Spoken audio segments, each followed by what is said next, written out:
Hey guys, how y'all doing? Good morning, good evening, good afternoon to all those around the world. Welcome back to another Pokemon Unite video featuring Sylveon coming through that jungle in a Master Rank solo queue game.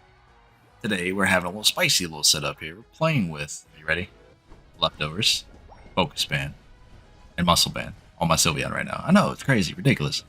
Now, the reason why we're doing this is because we can, first of all, and second of all, people sleeping on this item for some odd reason.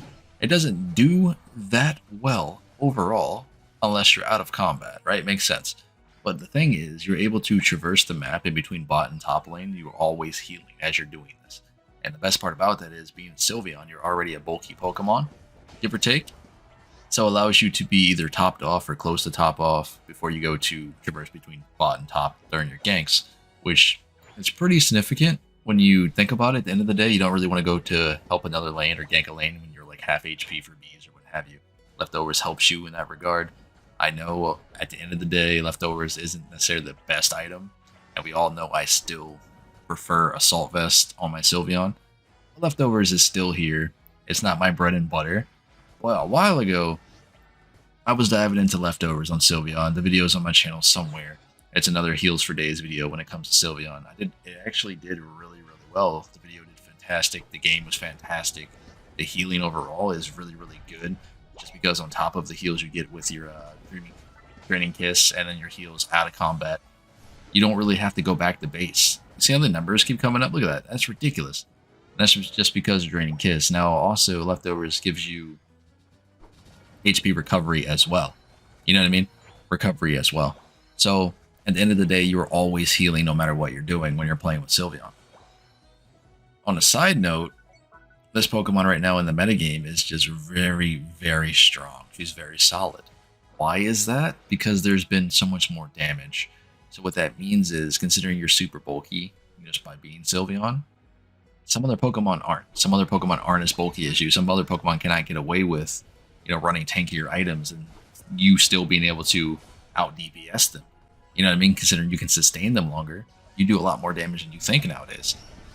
And that's the best thing about playing Sylveon. Like, you can take so much punishment on top of Potion, Leftovers, and or Assault Vest, Focus Band. You can do so much work with this build, and people don't realize that. Aw, she barely caught me there, man. Unfortunate. Wrong place right there for me, I guess. But it is what it is. Now, we have an interesting team composition, dude. We have a Slowbro, we have a Blastoise, Pikachu, and a Charizard. And then Sylveon. Our team is very solid right now. And with this build as Sylveon, you're also another bruiser, a bulky Pokemon. You could be in the front line and soak up damage for your team. Because you can take the damage, you can sustain yourself. So you can help out your Charizard, your Pikachu, your Decidueye, you know what I mean? By jumping into that front line, being that front line for them. That way that you can try to peel for them as they do damage. That was unnecessary, Charizard. You really didn't have to go that hard. But it is what it is. Now, one of the other side notes for this Pokemon is the fact that she doesn't have a lot of weaknesses. Like, she really doesn't. She has Hyper Voice, it does a ridiculous amount of damage.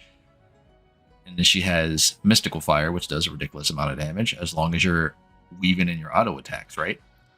Whereas Hyper Voice has that downfall because you can't cancel it or re-aim it. So you got to get used to that. But what she makes up for is bulkiness and HP. This is Sylveon in a nutshell. Now, you guys got to keep in mind, Espeon just came out, right? So what does that tell you? We're getting the rest of the evolutions at some point. Focus Band still bugged there, didn't proc off, while I was healing. It did it after I died. But anyway, we're getting the rest of the evolutions here soon, I would assume. You know what I mean? We're just getting Espeon now. I hope Umbreon is next, please. You know what I mean? And then we'll have a full team of evolutions. But what's going on right now is everyone's playing Espeon, everyone's playing Sylveon. So you'll see the duo lanes with Sylveon and Espeon. You'll see the double jungle, in which I just posted a video about that yesterday, and which I will be trying to perfect with some of my teammates here. But it is really good, let alone Sylveon can pair up with a lot of team comps right now. With Slowbro, or Wigglytuff, or Hoopa. Think about that, a Hoopa lane, so putting Sylveon in bot side with Hoopa, along with anybody else in a 1-1-3. Think of it like this. If you're running this type of build setup with Mystical Fire, the tankiness aspect, Hoopa has portals, they never get you out of lane. Because the only thing Hoopa has to do is port you back to base repeatedly, if you need to do so. You know what I mean? You're like, you have so much to sustain. Who's going to deal with you? Think about that. Now, you could argue that if you take a Hoopa, a Wigglytuff, and a Sylveon on bot side, it's very hard to play against that anyhow. But you won't really experience these type of ideas unless you're playing in a stack, 9 out of 10. You know what I mean? Or you just happen to get super unlucky and get a really, really sweaty game at one point in the night. But 9 out of 10, you won't have to really worry about that 1-1-3 until you're playing in a team stack. But this is something for you to, to think about. See if you can coordinate with your players that you guys play with. You know what I mean? At the end of the day, I don't know what she's intends on doing here. This is one of the best things I love about this Pokemon. You see how much punishment I can take and not care. This man has red and blue buff, and I'm still going after him for no. Like, this is like, okay, I don't care. My focus band didn't even proc. That was just my healing from potion and draining kiss right there. By the way, with leftovers of recover, it's just really, really solid. Now, her Unite move is not the Unite move in which that does, oh my god, damage. So for those of you out there who like playing Pokemon that are super bursty, Mystical Fire may not be for you, and her Unite move may not be for you. It's more so give you that utility with your Buddy Barrier, gives you the shield, it's more of a defensive mechanism, and so an offensive mechanism. Most of the time when I use my Unite move as Sylveon, I use it for engagement or repositioning or to run away or what have you. It's always not necessarily like to burst the target down. Charizard? We got this, bud. That's right. We got this. Well, we did have it. Come on, get back in here. There you go. Back to full HP again. It's just like, what do you do? And the only other Pokemon that's super problematic right now, in my opinion, is Aegislash and Blastoise you have to worry about when you're playing Sylveon. Just because how much damage they can do, they can burst you down, 100 you very, very quickly. And I guess you could argue a good Gengar player could do the same thing, but it's rare that you find those nowadays, let's be fair. Hopefully Blastoise does get a nerf here soon, but right now I think Sylveon will fit in this metagame very, very well. Like, very, very well.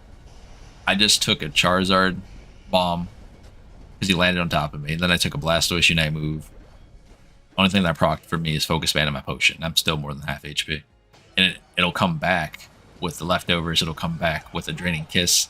I'm still in this team fight. And this is the name of the game. This is one of the biggest things about her, is during these fights when you're at these objectives, you have so much bulk, so much sustain that you can just stay alive in these team fights. As you can see, Blastoise can't do enough DPS to burst me with Rapid Spin because he's going to try to spin on top of me. And what does that do? It gives me more healing with Draining Kiss. Cool, thanks. Thanks for that. I'm taking 147 a tick with leftovers, almost back to full health.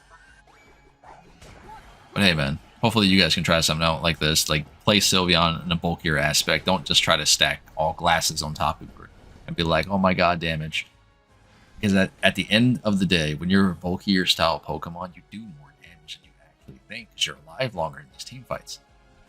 And if you guys don't remember, when we had all these Buddy Barriers, what do you think would happen?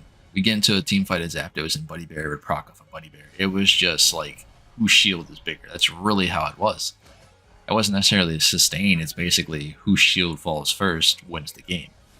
Now it's more so whoever gets the picks, whoever stays alive longest, it's just different. But hey man, this has been Pawseplays. Hope you guys smash that like button, come join that Discord, come tell me I suck. It is what it is. I will catch you guys in the very next videos. Stay safe out there.